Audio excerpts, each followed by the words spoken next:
Some artists entertain. Some artists endure. One woman did both and changed what a song could say. Before the world knew her as Nina Simone, she was Eunice Kathleen Waymon, a child with perfect pitch and a fierce sense of right and wrong.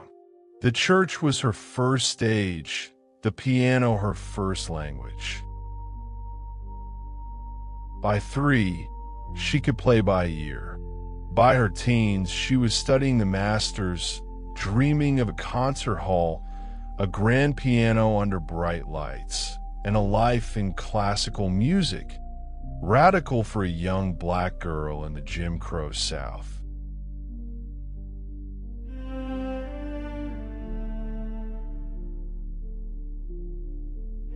At her first recital, when her parents were told to move for white audience members, she refused to play until they were returned. In that moment, an artist and an activist began to share a single body. She aimed for the Curtis Institute of Music in Philadelphia. She auditioned. She played brilliantly. She was rejected. A no she believed came from the color of her skin. Neon flickers, Atlantic City. Smoke in a small club. Needing to survive, she took a bar gig. The owner loved her piano, but insisted she sing. To spare her mother's judgment, she chose a new name, Nina from a nickname, Simone from the French actress Simone Signoret.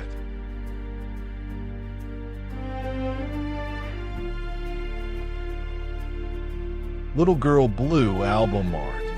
On those stages, she forged a sound only she could make. Classical poise threaded through blues, gospel, and jazz. Her haunting, I Loves You, Porgy, put her on the map. The world leaned closer. Civil rights marches, headlines, candles at night. The 1960s arrived with fire. Birmingham's bombed church, Medgar Evers's murder, and a country in upheaval. Nina couldn't separate the artist from the citizen. Her set list became statements. Bold title on screen, Mississippi Goddam.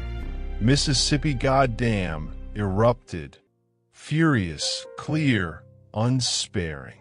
Southern stations banned it, but rooms full of people sang along. She followed with 4 women, a portrait of pain and identity, and to be young, gifted and black, a hymn of pride. Her concerts felt like ceremonies. One look could command silence. One chord could open a door. She didn't just perform songs, she tested a room's conscience. Newspaper clippings, bills, a suitcase. Truth came with a cost. The industry called her difficult. Promoters wavered. The government watched. A marriage to a controlling manager turned painful. Later, doctors would call it bipolar disorder. The world had only seen volatility, not the wound.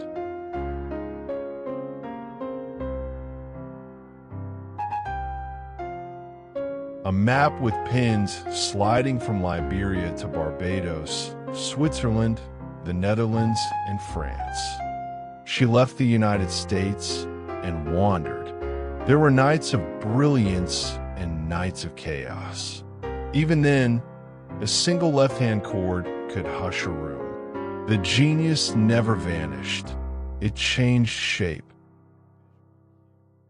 A TV from the 1980s plays a perfume ad.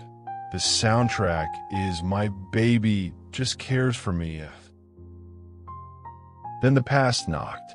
An old track in a Chanel No. 5 commercial sparked a new wave of love. Bookings returned. Crowds grew. Originality doesn't expire. In her later years, she could be radiant or raw, tender or tempestuous, sometimes within the same song. She laughed on stage, demanded respect, and reinvented her repertoire with new edges. Listen to the architecture in her solos, the counterpoint beneath the melody. Her hands still honored Bach and Chopin, while her voice asked a nation to look in the mirror. Discipline and defiance, the heart of Nina Simone. People called her the High Priestess of Soul, but even that felt too small. She reached across classical, gospel, blues, folk, and beyond. She refused every box. The Mediterranean coast, late sunlight. Nina Simone died in 2003 in the south of France. But her voice still walks through our cities. Her piano still tunes our courage. If you're discovering her today, begin anywhere. Mississippi, goddamn for the fire. I put a spell on you for the ache, Sinnerman for the surge. My baby just cares for me for the grin. Childhood photo, Atlantic City stage, civil rights marches, late career close-up, slow fade to black. Nina Simone didn't just make music. She built a bridge between the conservatory and the streets, between grief and grace, between the private self and the public fight. Every time we cross that bridge, we keep her alive.